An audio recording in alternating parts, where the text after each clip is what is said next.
Dzień dobry z Nicei. Jesteśmy na Lazurowym Wybrzeżu, w naszym mobilnym studiu w E-Transicie. Nasz samochód przyjechał tutaj z Polski i ma się świetnie, zupełnie jak my. Tym bardziej, że ze mną jest Lexie Limitless. To jest, słuchajcie, najmłodsza osoba na świecie, która była w każdym kraju, a wczoraj, dokładnie wczoraj, ustanowiła nowy rekord świata, czyli objechała świat nowym elektrycznym Explorerem. Rekord potwierdzony i o tym też dzisiaj będziemy rozmawiać. Hi Lexie. Hello, thank you so much for having me. First of all, congratulations. What did you feel crossing the finish line in Nice? Thank you. Yeah, it honestly was very overwhelming. I got a bit emotional, especially because it's taken so much just to get to this point, and after over 200 days on the road, being able to cross that finish line and seeing my family there waiting for me too, it was just so overwhelming, but really, really relieving at the same time. When you look in the mirror, whom do you see there? Oh, that's such a sweet question. Oh, thank you. I think I see a woman who's a lot braver than I thought she was going to be. I've definitely gone through so much just living on the road for so long, and I do feel really proud that I've made it this far. Where does your braveness and adventurous spirit come from? Well, I think especially with this journey in particular, I was so inspired by Aloha Wanderwell, who was the female explorer 100 years ago that was the first woman to circumnavigate the globe in a vehicle. Yeah. And funny enough, she was also driving some of the first model of Fords, like the Model T. And learning about her story more, I've also gotten to know her grandson, which has been really special, and hearing, you know, his stories of his grandmother and everything that she went through on her journey, and also reading her diaries and comparing it to the experience that I was having in so many similar places 100 years later was definitely really motivating to kind of keep paving that path for like women who are to come in front of me as well. I hope to do the same as Aloha has done for me. Yeah, that's for sure. This is a role model, but you have to find the strength in you. Where does it come from? From your upbringing, or you're just born like that? How do you feel? I had really amazing parents that did a lot to teach me from such a young age that I would be capable of doing anything that I set my mind to. My mom has her own business, and my parents both work really hard, so I grew up with those role models that really instilled that sense of discipline in myself, so I have a lot to thank for with them. This is amazing because now, you know, everybody says, you know, girls can fly to the moon and everything. So you're the role model as well for the young girls, that you can achieve whatever you think of, whatever you dream of. Being like a little girl, what did you dream of? Honestly, I've always dreamed of being able to travel the world. I was really fortunate to grow up with my mom, who had her travel agency, and my parents never left me behind when they went on their adventures. You're always included. Exactly. So I grew up with like experiencing so many different cultures and absolutely fell in love with it. And I had always wanted to be able to travel, and especially do it on my own, after seeing, you know, my parents and learning from them. So I started saving to be able to travel when I was like 12 years old, and I graduated from high school 2 years early. I tried to get a degree from college like as soon as possible so I could get out of school, saved up everything that I could to start backpacking, and I started backpacking across Europe and ended up in Morocco and came up with this crazy idea of traveling to every country, and it was a crazy 3.5 or so years after that, but I ended up breaking a world record and traveled to 197 countries by the time I turned to 21 years old. It's amazing, and now you broke another world record, so you have Yes, two, I'm not used to saying that yet. It's a fresh record. So it still doesn't even feel real, because not only was I on the road for the past 7 months, 200 or so days, This has been 18 plus months in the making, with the amount of planning that goes into something like this. So the concept that it's even over already is just like too much for my mind to process. And I have a feeling that in a couple of days from now, I'm going to have like a whole whirlwind of emotions as well. Yeah, exactly. But all that trip charge around the globe, you must have crossed all sort of emotions, because you felt lonely, you felt happy, super happy, you felt exhausted, like everything, like a bowl of everything, mixture of everything. Has it come to a point when you thought, why on earth, why the hell am I doing this? Why didn't I choose like a normal job? Oh yes, there was definitely some low moments where I was questioning what I got myself into, especially, doing something that hasn't been done before in this way. Of course, there's always going to be challenges. And I did know a little bit of what I was getting myself into, since I have had experience, really pushing the limits and trying to break a world record previously. I still remembered how hard it was to do that the first time around. And there's just something very different about, you can think about how, in theory, this is going to be some challenging moments, but then it's a whole other thing to be living it. So I think, especially in those hard moments, it's when always... you were ill, for example? Exactly. In Vietnam? Yeah, so I got sick a couple of times, food poisoning, some type of like influenza. I don't know what happened in Vietnam, but, but something happened. Something happened, and it really was not good. It's in like those struggles, you always have to remember and kind of look at it with a little bit of like foresight, that the fact that those are, when in retrospect, the things that are going to give the most meaning to a journey, because I always loved this saying that like nothing easy in life is ever really worth doing. So it's also always very temporary. Like all of the good things and all of the bad things are only going to be experienced for such a short amount of time. So you gotta kind of go with the flow and just surrender to the process after a while. It's very Tibetan approach, because they say that all the experiences in our life, the bad and the good, are gonna pass, Yeah, like the mandalas in the river, exactly. And it's gonna be past tomorrow. Our conversation will be in the past. So just let it go.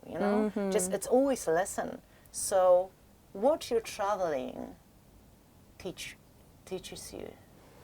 Oh my gosh, I mean, it's been my greatest teacher. I think it's taught me everything that I know. I think that it's given me a really beautiful perspective on like human nature, and the fact that, while like human beings have so much in common, generally everywhere around the world, we all want the same things. We all can laugh at the same kind of jokes. We all need a warm meal and a roof over our heads. But I also have found that it's actually our differences, like culturally, that makes like the world so beautiful and exciting. Because if every place was exactly the same, it'd be pretty boring. So I love being able to kind of notice and celebrate all, like, even just like the smallest details of differences in culture. Like, I was in Bhutan recently, which I've been talking about so much because it's like one of my favorite places in the world. That's on my bucket list. You would love it. There's nowhere else like it. And even just noticing like all of the little prayer flags everywhere and the spinning wheels and everything. Like just those little details are the kind of things that get me so excited. The best food you've eaten during this trip? The worst I can imagine, but the best. So let's start from the best. I know. First thing that came to my mind, definitely not the best, but we ate some tarantulas on the side of the road in Cambodia. Do not recommend. Don't do that. I wouldn't try it. It's a terrible idea. For me, I'm such a big meat eater. Being able to have some amazing steak in Argentina. Of course. Oh my gosh. That's definitely some of the best steak you can get in the entire world. Yeah. Empanadas are good too. Just, I mean, so many good foods. Having, pad thai straight from Thailand. The Vietnamese food also. Oof. too good. How did you find this place in India when they can feed like 35,000 people within 24 hours? It's amazing, and it's for free. Oh my gosh, yeah. So going to some of the Sikh community kitchens in Delhi, unbelievable how many people come together to feed tens of thousands of people every single day. It's such like a thankless job, I think, but they are, I mean, mass producing meals for free, which was such an incredible, like, just machine to witness how much they're churning out, because it's like unbelievable, the numbers. So unique. Incredible, isn't it? Yeah, not a lot. No, I've never heard of that anywhere else in the world. Yeah, me neither. You know, so many people, me neither, to be quite honest. Are you able to make friendship, you know, during this? Because you move from one place to another, and there are some places and some people you would like to stay for longer time because there's something in common. You feel attached to these people, but then you move on. So do you... It's heartbreaking. Yeah, it's exactly. so Do you hard. have this feeling, maybe I will come back, but then you have to move on. Oh, So exactly. is it possible to make something stronger, deeper? Yeah, I mean, there's a few aspects to it. I mean, I think that I've made, especially even just like local guides and fixers and things like that, I always get such a attached relationship with them because they've helped so much and they teach me so much about their countries and their cultures, and it's always so sad to leave them. But for me, thankfully, I do know in the back of my mind it's only a matter of time till I come back. But one thing that's amazing about social media is that you, even if you live on the complete opposite side of the world, you can still maintain that sense of connection. Like I have an amazing woman named Karma. She's a Buddhist nun living in the mountains in Bhutan. Whoa. And she's just texting me all the time now and like sending me pictures of like going to all of the different like meditation retreats that they're doing, and like I would have never had a friend like that if I hadn't have gone to all of these places. So I think it's really beautiful how, I mean, I still have friends that I see their photos on Instagram all the time that I met backpacking when I was 17 years old, and now we're adults and like they have children, and I've like watched their whole lives like unfold but from far away. So that's one of those like special things about social media I really like. Have you tried meditation? Yes, I have. I've done a bit of meditation. One thing that is always downloaded on my phone is like Headspace, having like a quick 10, 15 minute like guided meditation, especially if I'm ever feeling anxious. I get a little bit of a fear of flying, which is pretty ironic. You're kidding me, really? Yeah, yes. Oh, no. So I actually have like a downloaded like pack of meditations just on specifically fear of flying. So sometimes I use that, and no, there's a lot of power in it. Yeah, I think so, you know, because I was just wondering, you know, like changing places, traveling a lot, meeting loads of people. You need to create your own space of calmness, of quietness, and so on. So what gives you like the feeling that here and now is the best place in the world, and I find my, you know, peace and quiet here? What gives you that?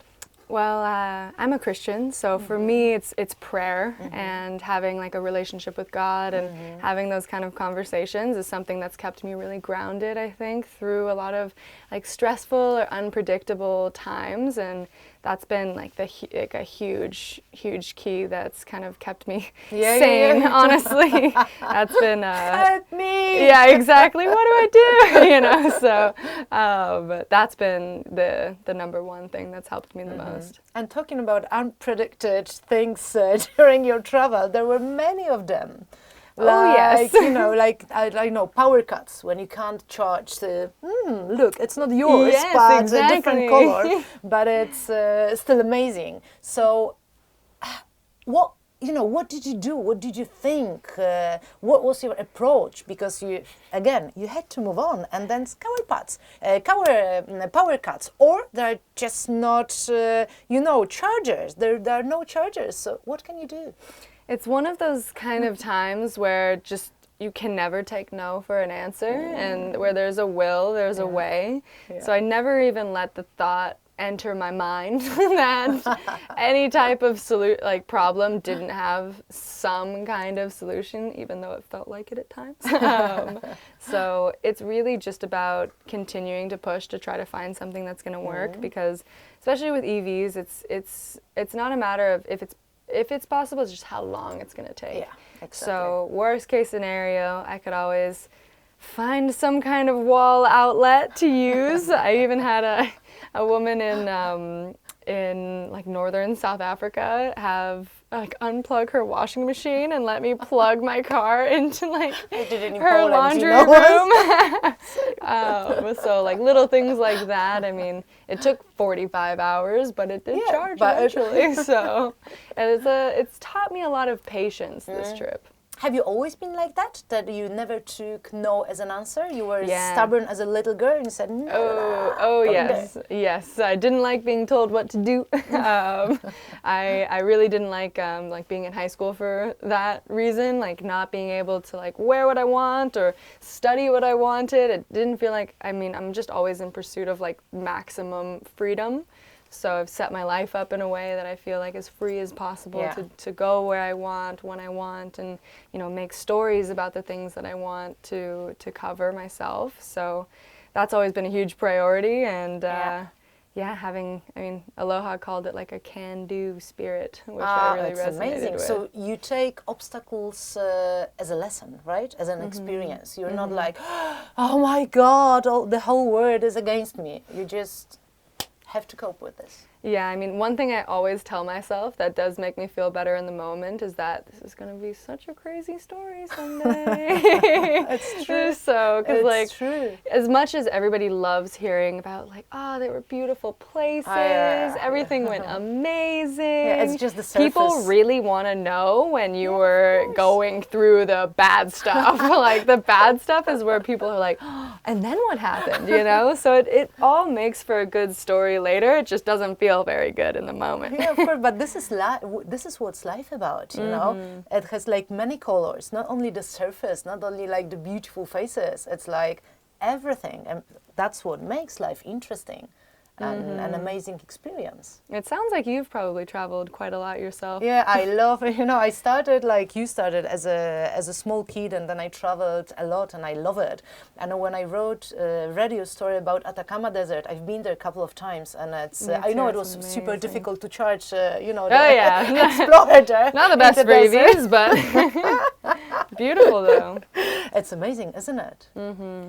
What was the place for you that was really breathtaking, for you being so experienced with traveling, I mean, you took your heart and kept it. I feel like one thing that I do really think that I like about myself is that I have a lot of like childlike excitement. It's amazing. So like inner child. Even though I've been to so many different places, like no matter what it is, I just get so excited to be there. So it could even be like the more simple things, but for me, being on the coast of Thailand, of course, was incredible, especially because one of my best friends is a traveling photographer who lives in Berlin. She happened to be in a random same town in Thailand at the same time.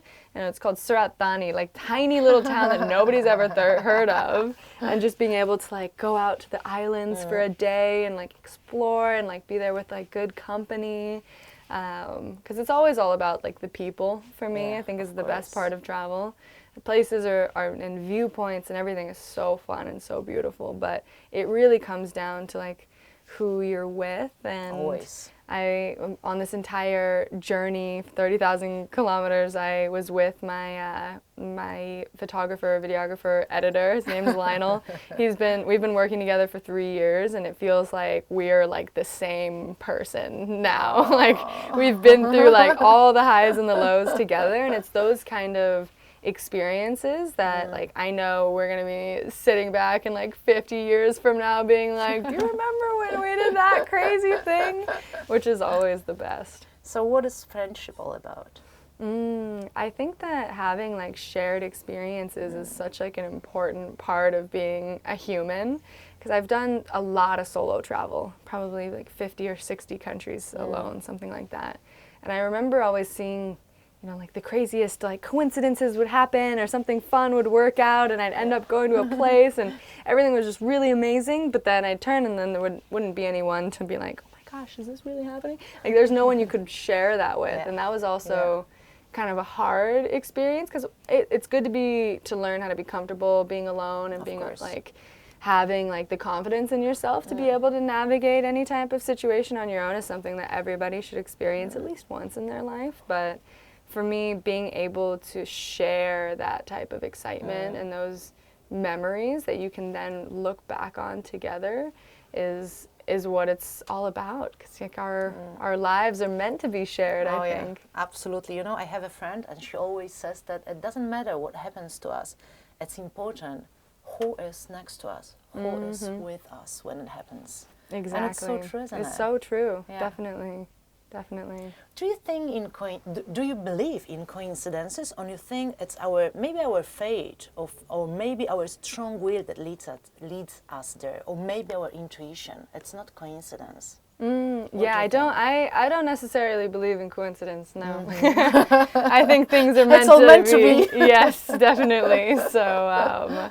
Yeah, I definitely think that things are put in our paths for a reason, and I also think that it does take having that will to pursue it. I think that and that intuition is also all a part of the same thing, because you don't want to let anything pass you by. Yeah, it's amazing because, you know, like being such a traveler as you are, I think it's super important to feel confidence.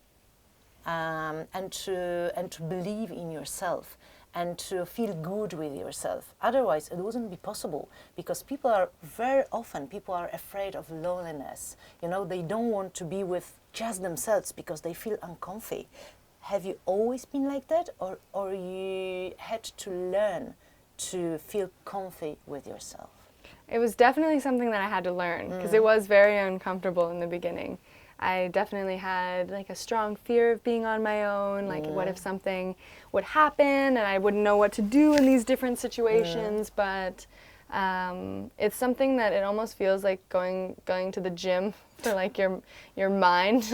You almost have to like expose yourself to those kind of situations to make yourself, like put yourself in like the discomfort and learn how to sit with it, and then it eventually gets easier and easier. So it took a bit of like building up that like being alone muscle. You have to work on that. And I think especially as women, we're told at such a young age that like you have to be careful and that the world is a dangerous place. And that's so true. I think that it is extremely important for women to have that sense of intuition, because there are a lot of scary things out there. But I also think that you just have to develop the type of common sense that like will allow you to navigate the world in a graceful way. Of course, there's a lot of things that we can't control, but for me personally, for example, I have like 2 golden rules. I say for like solo travel, for me, one is that I don't really go out much at night. Like I'll stay out for the sunset, enjoy that, but then I'll make it back to my accommodation, which isn't always the most fun or exciting thing. But I know what you're talking about. You know, I really know what you're talking about. Not wandering down any dark alleys at night, and I also don't get intoxicated. So between those 2 things, I've felt. You know, talking about different situations in our life. But really, between those two rules, I feel like I've eliminated a solid percentage of the chance of risky situations. It's so true. Not always the most fun, but it's kept me safe traveling to every country, and always having a good gut check, I think is good as well. I think simple rules are the best, but you have to stick to them. Yes. You know, not to seek, maybe this time, maybe I give it a try.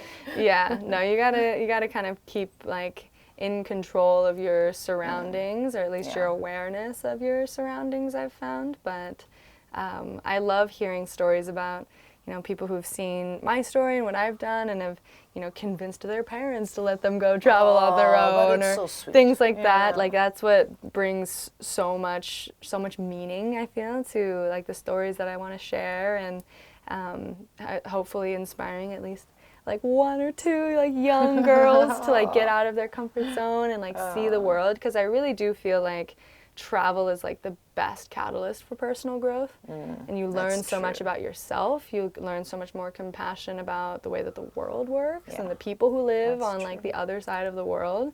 Just really changes like you as a person so much. Yeah, it opens so many spaces in your soul, in your brain, in your body as well, you know? Totally. And I'm always up for a big challenge, and so when Ford asked me about this whole trip around the world, I was like, oh, well, this isn't gonna be easy, but no, it was very exciting, and it's felt like a labor of love when we've been filming a documentary while we've been traveling and capturing every moment of it, and which was at times also very difficult because I've never worked so hard on anything like as far as like a film before. So I'm so excited to share that story, because it really captured exactly what this experience was like. After visiting during this trip 27 countries, it was over 30,000 kilometers and 6 continents, when you think home, what comes to your mind? This has been something that I've been thinking about so much, because I think that home means something different to a lot of people, especially travelers. Yeah, that's why I'm asking this question, because it's not that obvious. No. You know, the answer is not obvious. I think home is like where your community is, where people notice when you're not there is where home is. And so for me, like missing my family and my friends so much over this period has been one of the more tough parts of it, but thankfully they're so supportive of everything that I've been doing, and having that kind of support even from a distance has meant like the world to me. But it's funny because it's like when you're home, you miss the spontaneity of being on the road, and when you're on the road, you miss the routine of being at home. So first thing I'm gonna do, throw my clothes in my own laundry, and I'm gonna make a meal in my kitchen. I'm going to sit on my couch. I'm gonna go to my gym. I'm gonna go swim in the ocean outside of my apartment.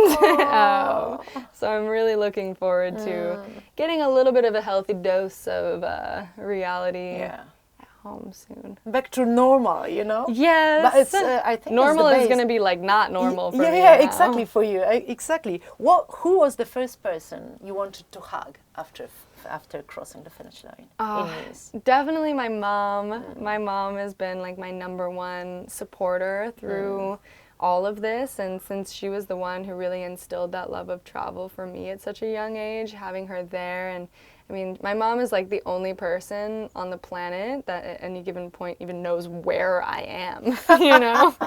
She's the only one that's like, oh, I know I have your location, I know when your next flight is, I'm tracking your flight today, or things like that. Like my mom is always the one who's kind of kept tabs on me, and which is also really important, I think. Like when you're traveling around, definitely have somebody who knows where you are, because it can be really easy to not tell anybody. But absolutely. You know, we're always kids to our parents, no matter what age we are. We're always kids, and this is amazing. Totally, you know? Totally. My mom, you know, asks me, "Oh, are you hungry?" And I said, "Mom, really? Mom, really?" It's just like, "Oh, no, you'll be always a kid to me," and it's so sweet, best, you know. Definitely. And it's so sweet. Did New Explorer pass the test? It did. This was the world's most epic test drive, really. I felt a little bit like a guinea pig at times, but yeah, no, it really, I put it through its paces, and it did pass the test. And honestly, it's going to feel so weird to leave it in Europe, because I'm going to feel like I literally have separation anxiety. Like it's been my home, you know. It's been like the only thing that's been consistent in my life for like so many months.